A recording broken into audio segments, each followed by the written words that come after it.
লেজ কেটে ফেলবে যে, না না আমরা আসবো না আর পালিয়ে যাবো যে, না না আমরা আসবো না আর পালিয়ে যাবো যে।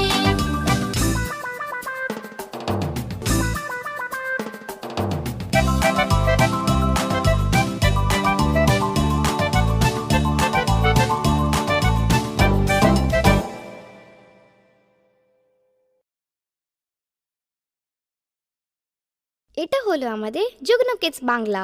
নতুন নতুন ভিডিও দেখবার জন্য সাবস্ক্রাইব করো।